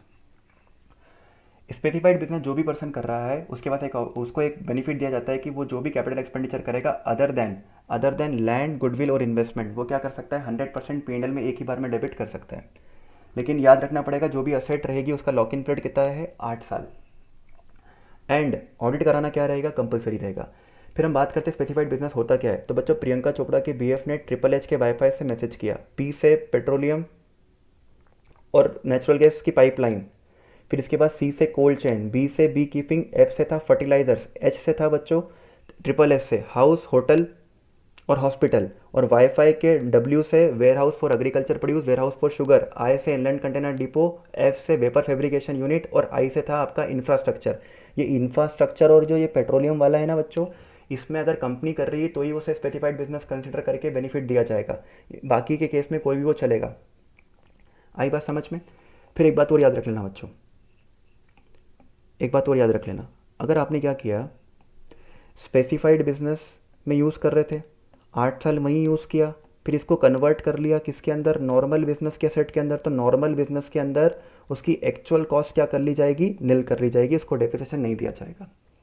फिर बच्चों ज़रा देखो, अगर आप स्पेसिफाइड बिजनेस में यूज़ कर रहे थे और नॉर्मल बिजनेस में उसको कन्वर्ट कर लेते हो 8 साल के पहले पहले, तो जो आपको बेनिफिट दिया गया था यानी जो आपको डिडक्शन दी गई थी वो वापस आपसे ले ली जाएगी। लेकिन वो असेट को डिडक्शन नहीं देते तो डेप्रिसिएशन तो देते ना बच्चों, तो उतने साल का डेप्रिसिएशन क्या कर देंगे, माइनस कर देंगे, तो जो बची हुई अमाउंट है वो आपकी P&L में क्या कर दी जाएगी, क्रेडिट कर दी जाएगी।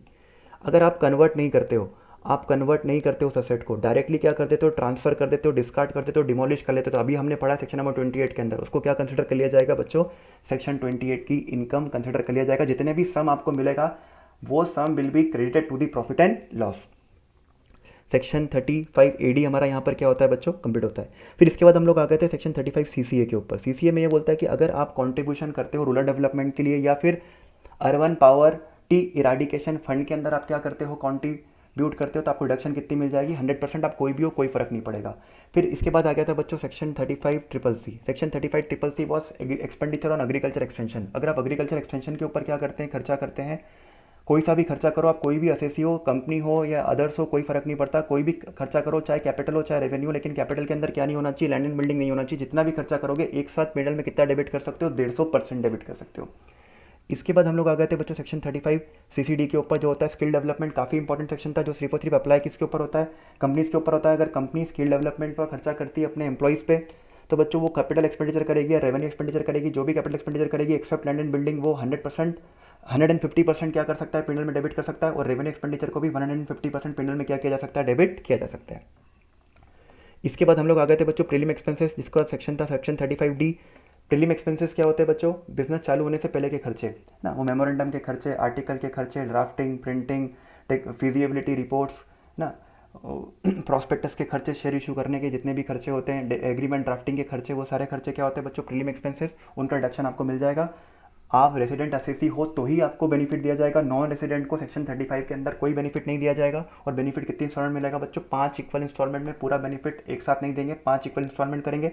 और अगर आप नॉन कॉर्पोरेट असेसी हो, नॉन कॉर्पोरेट असेसी तो आपके लिए मैक्सिमम लिमिट कितनी आएगी, 5% ऑफ COP। लेकिन अगर आप कंपनी हो तो कंपनी के केस में बच्चों मैक्सिमम लिमिट जो है वो हायर ऑफ द फॉलोइंग रहेगी, 5% ऑफ COP यानी कॉस्ट ऑफ प्रोजेक्ट और 5% of capital employed, whichever is higher. फिर इसको एक्चुअल से कंपेयर करेंगे और जो भी अमाउंट आएगी उसको 5 साल में क्या कर दिया जाएगा बच्चों, राइट ऑफ कर दिया जाएगा। इसके बाद हम लोगों ने पढ़ा था बच्चों सेक्शन 35DD है। सेक्शन 35DD अगर कोई भी कंपनी VRS के ऊपर क्या करती है, एक्सपेंसेस करती है, तो VRS के एक्सपेंसेस एक बार में P&L में डेबिट नहीं किए जाएंगे, वो 5 इंस्टॉलमेंट में P&L में क्या करे जाएंगे बच्चों, डेबिट किए जाएंगे। साथ में हम लोगों ने एक और एक सेक्शन देखा था 35DD। 35DD था वो अमलगमेशन और डीमर्जर के खर्चे जो भी होते हैं, वो उसकी डिडक्शन भी आपको कितनी इंस्टॉलमेंट मिल जाती है, 5 इंस्टॉलमेंट में मिल जाती है। फिर हम लोग आ गए थे बच्चों सेक्शन नंबर 36 के ऊपर। सेक्शन नंबर 36 ने बहुत सारे खर्चों की लिस्ट दी थी जो आप पीएनएल में क्या कर सकते हैं, डेबिट कर सकते हैं। सबसे पहला तो था बच्चों insurance premium for the stock. अगर आपने स्टॉक के रेस्पेक्ट में कोई इंश्योरेंस प्रीमियम पे करी तो आप पीएनएल में क्या कर सकते हो, डेबिट कर सकते हो। अगर आप हेल्थ इंश्योरेंस प्रीमियम पे कर रहे हो अपने एम्प्लॉइज़ के लिए तो आप पीएनएल में डेबिट कर सकते हो, लेकिन एक बात का याद रखना, health insurance premium should be paid by any mode other than cash. NEFT हो, आरटीजीएस हो, चलेगा, पेटीएम हो, गूगल पे हो, कोई फर्क नहीं पड़ता, लेकिन कैश में नहीं होना चाहिए। इसके बाद बच्चों नेक्स्ट था आपका bonus and commission. Bonus and commission को आप पीएनएल में डेबिट कर सकते हो, कोई दिक्कत नहीं, लेकिन subject to 43B। Bonus and commission PNL में तभी डेबिट होगा जब आप एक्चुअली क्या कर दो, उसको पे कर दो। और पे कब तक करना पड़ेगा, up to the date of filing of return. अगर हमने रिटर्न फाइलिंग की डेट तक पे कर दिया तो प्रीवियस ईयर में ही क्या कर दिया जाएगा, पीएनएल में डेबिट करने दिया जाएगा। अगर आपने up to the date of filing of return नहीं करा, रिटर्न फाइलिंग के बाद करा है, तो कोई टेंशन की बात नहीं, इस साल तो डेबिट नहीं करेंगे, अगले साल आप क्या कर सकते हो, डेबिट कर सकते हो।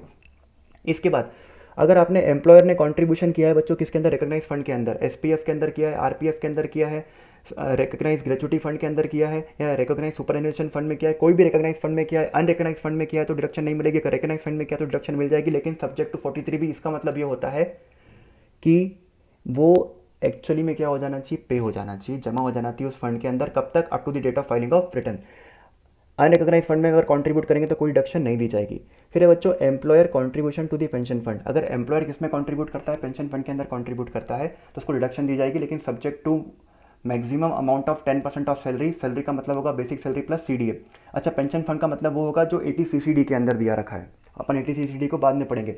और पेंशन फंड में डिडक्शन तभी मिलेगी जब आप एक्चुअली उस फंड में क्या कर दो बच्चों, जमा कर दो। ये 10% वाली बात जो है सिर्फ पेंशन फंड पे अप्लाई होगी, रिकॉग्नाइज फंड और कोई भी है उसके ऊपर अप्लाई नहीं होगी। फिर एक और एक बात थी बच्चों, employee contribution to the employee welfare scheme. ये मैंने बोला था एक डिफिकल्ट पॉइंट है। एम्प्लॉई अपना कॉन्ट्रीब्यूशन किसको देगा, अपने पैसे में से निकाल कर एम्प्लॉयर को देगा। तो जब एम्प्लॉयर को देगा तो उसे डीम्ड इनकम मान लिया जाएगा। इनकम टैक्स वालों ने क्या बोला है, जब भी एम्प्लॉई अपना कॉन्ट्रीब्यूशन एम्प्लॉयर को देगा, क्योंकि एम्प्लॉय का कॉन्ट्रीब्यूशन प्लस उसका कॉन्ट्रीब्यूशन कहाँ पे जमा करेगा, फंड में। तो एम्प्लॉय का पैसा काट के एम्प्लॉयर ने रख लिया तो उसे डीम्ड इनकम मान लेते हैं। और जब एम्प्लॉयर उसको एक्चुअली जमा कर देता है सब्जेक्ट टू 43B, उसको पीएनएल में क्या करने दिया जाता है, डेबिट करने दे दिया जाता है। इसके बाद बच्चों नेक्स्ट पॉइंट है इंटरेस्ट ऑन कैपिटल और इंटरेस्ट ऑन लोन। पहले अपन बात कर लेते हैं इंटरेस्ट ऑन कैपिटल की। ऑनर खुद को कैपिटल नोशनल बेसिस खुद को कैपिटल के ऊपर नोशनल बेसिस पे इंटरेस्ट नहीं दे सकता, यानी वो डिसअलाउड रहेगा। पार्टनरशिप फर्म अपने पार्टनर को क्या दे सकती है, इंटरेस्ट दे सकती है कैपिटल के ऊपर, subject to section 40B, not 43B, 40B। इसके बाद अगर कंपनी शेयर होल्डर को क्या देती है बच्चों, इंटरेस्ट देती है, तो वो अलाउड नहीं है। एओपी बीओआई अपने मेंबर्स को इंटरेस्ट देती है ऑन कैपिटल, तो वो भी बिल्कुल अलाउड नहीं होगा। फिर हम बात करते हैं इंटरेस्ट ऑन लोन की। इंटरेस्ट ऑन लोन अगर आपने लिया है तो आप बिल्कुल जो भी इंटरेस्ट दोगे पीएनएल में क्या कर सकते हो, डेबिट कर सकते हो। लेकिन असेट एक्वायर करने से लेकर इंस्टॉल करने तक के लिए जो भी आपने इंटरेस्ट पे किया है वो असेट की कॉस्ट में ऐड होगा। अगर आपने लोन ही ली किसके लिए लिया था बच्चों, असेट एक्वायर करने के लिए, तो असेट एक्वायर करने से लेकर उसको इंस्टॉल करने तक का जो भी इंटरेस्ट होगा वो असेट की कॉस्ट में क्या किया जाएगा, ऐड किया जाएगा। एंड असेट को इंस्टॉल करने के बाद का जो भी इंटरेस्ट होगा वो पीएनएल में आप क्या कर सकते हो, डेबिट कर सकते हो। अगर आपने इनकम टैक्स का पेमेंट करने के लिए लोन लिया है और उसके ऊपर आप इंटरेस्ट दे रहे हो तो वो पीएनएल में क्या नहीं कर पाओगे, डेबिट नहीं कर पाओगे। फिर एक बात और याद रखना बच्चों, अगर आपने लोन ले रखा है फाइनेंशियल इंस्टीट्यूशन से या फिर बैंक से, that is subject to 43B। मतलब अगर आप बैंक और फाइनेंशियल इंस्टीट्यूशन को इंटरेस्ट का पेमेंट एक्चुअली नहीं करते हो up to the date of filing of return, तो आपको कोई डिडक्शन नहीं दी जाएगी, उसका पेमेंट एक्चुअली होना चाहिए। लेकिन अगर आपने लोन किसी अदर पर्सन से ले रखा है, से आपके फ्रेंड से ले रखा है, तो 43B वाली बात अप्लाई नहीं होगी। ड्यू बेसिस पे भी पीएनएल के अंदर आपको क्या करने दिया जाएगा, इंटरेस्ट को डेबिट करने दिया जाएगा। फिर हम बात करते हैं सिक्योरिटी ट्रांजैक्शन टैक्स और कमोडिटीज ट्रांजैक्शन टैक्स। अगर आप ट्रेडर हो तो सीटीटी भी माइनस कर सकते हो और एसटीटी भी क्या कर सकते हो, माइनस कर सकते हो। लेकिन आप इन्वेस्टर हो, आप कैपिटल गेन अप्लाई होता है तो आप सीटीटी और एसटीटी माइनस नहीं कर पाओगे। फिर जो नेक्स्ट खर्चा है 36 अलाउ करने की बात करता है, वो है अलाउंसेस फॉर लाइव स्टॉक या कैटल्स। आपके पास कोई लाइव स्टॉक है, कैटल है, उसकी डेथ हो जाती है, उसको आप डिस्कार्ड कर देते हो, उसको ट्रांसफर कर देते हो, तो उससे जो भी आपको लॉस होगा आप पीएनएल में क्या कर सकते हो, डेबिट कर सकते हो। फॉर एग्जांपल आपने कोई हाथी खरीदा था, आपका सर्कस में हाथी काम आता था, हाथी 5 लाख का था, हाथी अब काम नहीं आ रहा है, आपने उसको 5,000 में बेच दिया, 5 लाख माइनस 5,000, 4,95,000 आप पीएनएल में क्या कर पाओगे, अलाउंसेस फॉर एनिमल्स के नाम से डेबिट कर पाओगे। इसके बाद है बच्चों पीएनएल में आप डेबिट कर सकते हो बेड डेब्ट्स। बहुत ही इंपॉर्टेंट पॉइंट बेड डेब्ट्स के लिए ध्यान से सुनना बच्चों। बेड डेब्ट्स किससे रिलेटेड हो सकती है, बेड डेब्ट्स हो सकती है आपके स्टॉक इन ट्रेड से रिलेटेड और कैपिटल असेट से रिलेटेड।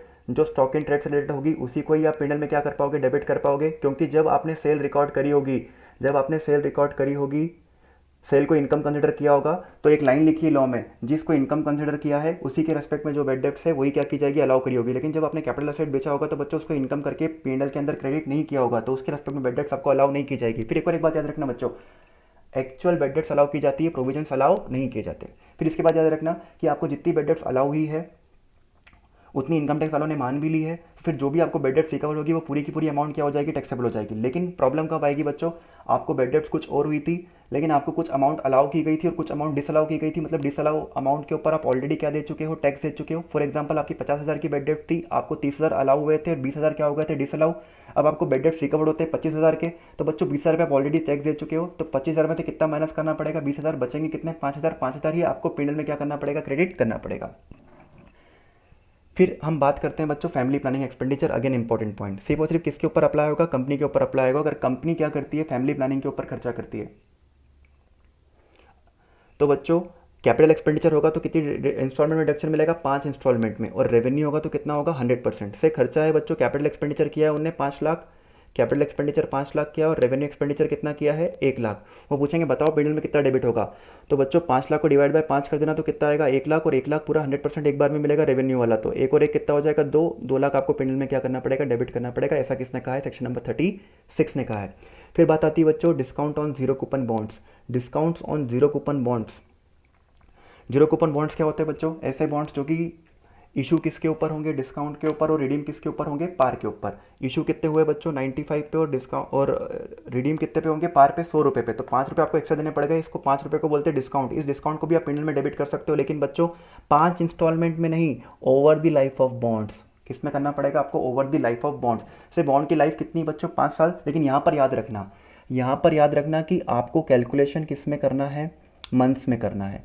देखो बच्चों हर जगह जहाँ पर भी 5 इंस्टॉलमेंट आती है तब मैं आपको मंथ्स में करने के लिए नहीं बोल रहा हूँ, है ना। जैसे फॉर एग्जांपल 35D में 5 से ही आपको क्या करना है, डिवाइड करना है। या जहाँ पर भी 5 इंस्टॉलमेंट की बात आती है वहाँ पर आपको क्या करना है, जैसे VRS आपको डिवाइड बाय 5 ही करना है, 5 ईयर्स में ही कैलकुलेशन करना है। लेकिन सिर्फ और सिर्फ ZCB के केस में याद रखना कि आपको कैलकुलेशन ईयर्स में नहीं करना है, किस में करना है, मंथ्स में करना है। आई बात समझ में, ये मैंने आपको पिछले लेक्चर में एक्सप्लेन कर दिया ZCB का। फिर इसके बाद आता है बच्चों, अगर कोई federal milk cooperative society life insurance कराती है, किसका, कैटल का। जो कैटल किसके हैं, उस फेडरल मिल्क कोऑपरेटिव सोसाइटी के मेंबर्स के हैं, और उन कैटल्स के ऊपर लाइफ इंश्योरेंस करा के लाइफ इंश्योरेंस प्रीमियम कौन पे करती है, फेडरल मिल्क कोऑपरेटिव सोसाइटी। तो फेडरल मिल्क कोऑपरेटिव सोसाइटी उस लाइफ इंश्योरेंस प्रीमियम को अपने पेनल में क्या कर पाएगी बच्चों, डेबिट कर पाएगी। तो ये था आपका 28 से लेके 36 तक का जितना भी हमने डिस्कशन किया है। थोड़ी स्पीड फास्ट थी बच्चों, लेकिन 1 घंटे में हमें जो रिवीजन करवाना था तो इतनी ही स्पीड रखनी पड़ेगी, ठीक है। अब अपन 37 डिस्कस कर लेते हैं।